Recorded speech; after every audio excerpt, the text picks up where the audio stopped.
Now, when we talk about La Masia, right, when we talk about one of the best youth academies in the world, right, when you look at the amount of players that La Masia has been able to produce over the years, you look at the likes of Xavi, Busquets, you look at the likes of Iniesta, and of course, the greatest of all time, Lionel Messi. You look at all the talents that have come through La Masia, right? You look at every single player who has gone on to do greatness in the world of football. And now we're looking at, even now, like we look at the current crop of young players in Barcelona currently, looking at the likes of Pedro, probably one of the best midfielding talents out there in the world currently. You look at the likes of Gavi, another one who's really showing that he has the ability to be an amazing player. Look at the likes of Balde. Like Balde is already looking like a world-class fullback. Like look at the season he had last season. He was unbelievable, unplayable even, probably one of the best left back in the world.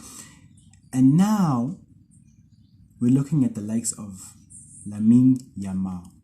Now, when we talk about this kid right here, right, I mean, what a talent that he is.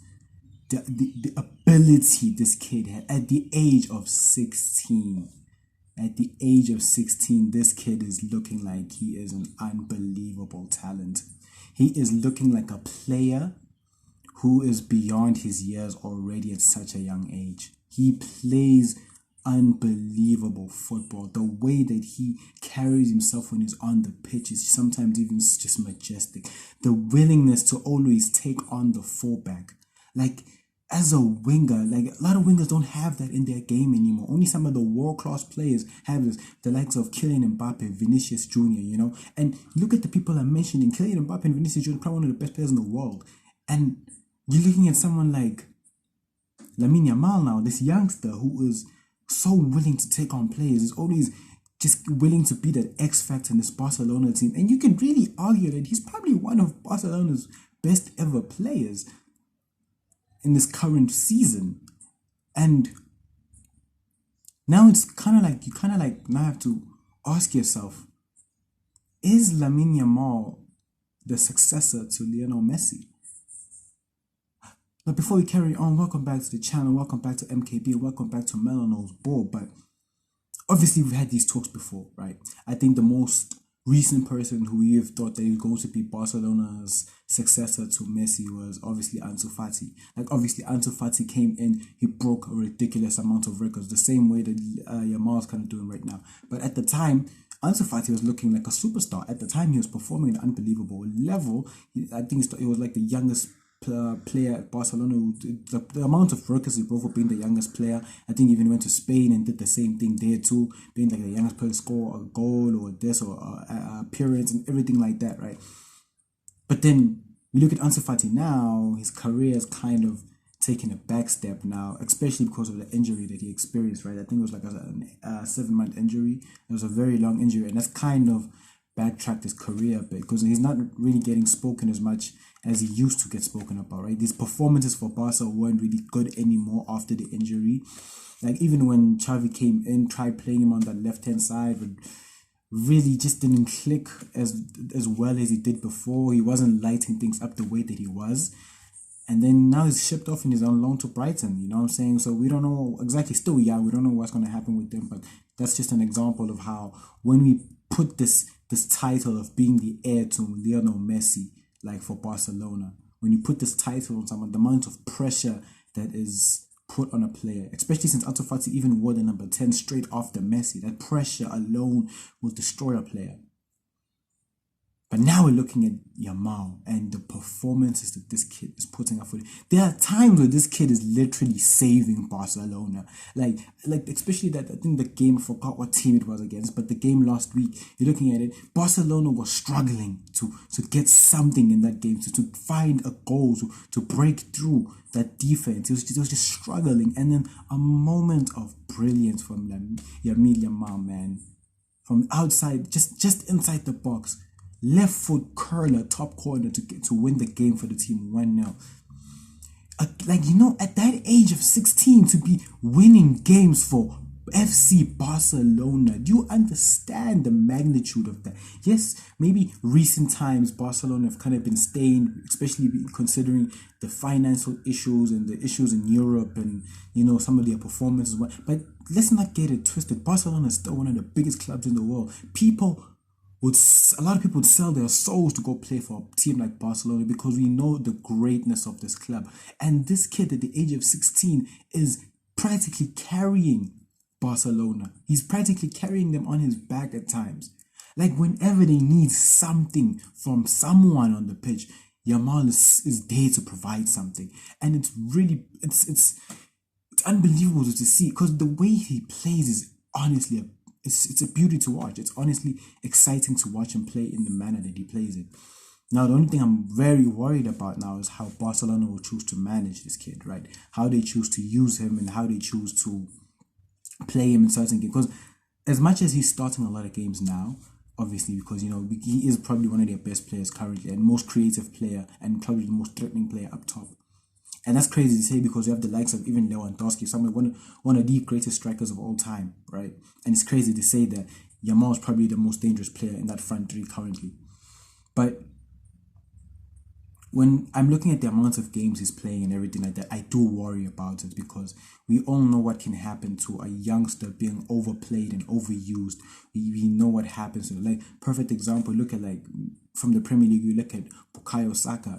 He was overused, overplayed, played like 77 games in a row. That's just youngsters should not be playing that amount of games because their bodies haven't fully developed yet, and it can lead to injuries. It can lead to them ruining their careers. Obviously, Antti I just mentioned, his career isn't ruined yet. He's still very young, but we saw how the potential and the trajectory that he was going on, how that's somehow now dwindled down a bit because of the injuries that he experienced. Another perfect example, we look at Pedro. Pedro played an unbelievable amount of games that one season where he played like every single game in La Liga, every single game in the Champions League, every single game. I'm not sure if it was the World Cup at the time, and then he played every single game in the Olympics. See what I'm saying? And after that, he looked tired, he looked exhausted, and that's eventually led to him getting injuries. Now this is what happens with youngsters if you overuse them too much when their bodies are not fully prepared to be playing in that amount of games. It hurts them in the long run. And that's why we see so many of these world-class talents. Like you look at the likes of, obviously it was before my time, but you look at the likes of maybe like Michael Owen, look at the likes of maybe R9 and everything. Like they peaked at a very young age. They peaked at a very young age and accomplished a lot in the young. I think Michael Owen obviously won the Ballon d'Or, same with R9. Like they peaked at a very young age, but because of the amount of games they played at a young age, the amount of how much the team relied on them at a very young age, we saw how they got, once they experienced those injuries, they never came back as the same type of players ever again. You know what I'm saying? Like look at the likes of Wayne Rooney even. Wayne Rooney burst into the scene at the age of 18, 19, was an unbelievable talent from a young age. But then I think around the age of 27, 28, he had already retired. You see what I'm saying? Like these are the type of things that happen when you overuse youngsters, and I'm hoping that Yamal doesn't go through the same experiences.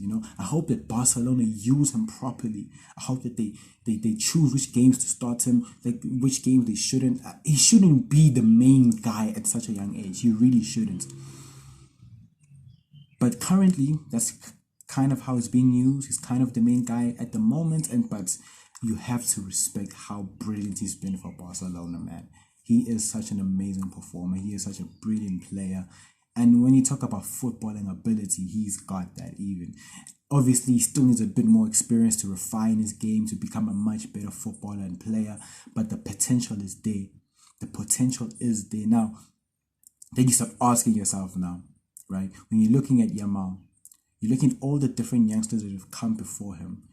You look at the amount of people have looked at it and they think to themselves, could he be the next Messi? Could he be the next Messi? Could he be the next Messi? And now we're looking at this Yamal kid who's carrying Barcelona, and you're thinking to yourself, could he be the heir to Messi's throne? Could he be the next king of Catalonia? I think he has every tool to become that, to be honest. I think he has everything possible to possibly become the next legend for Barcelona. Yes, it's very young. Obviously, anything can happen in the next couple of years, hell, even in a couple of months. But looking at what he's doing currently, his ability and the ceiling that this kid is so far presenting to the world, I think he has everything in his locker to become one of the greatest of all time. And I'm very curious to see where he's gonna go with this. I'm very curious to see his potential, and I'm very curious to see if Barcelona will be able to handle this kid right, and to see if this guy will live up to the potential and ceiling that he seems to have. So comment down below what you guys think of Yamal. If you think maybe he's going to make it as a world-class footballer, or is he just going to be like any other regular footballer, someone who had the potential but just didn't live up to it. So I'm very curious of what you guys think. So comment down below, like this video, and subscribe to the channel, hit that bell for any post notifications, and we out.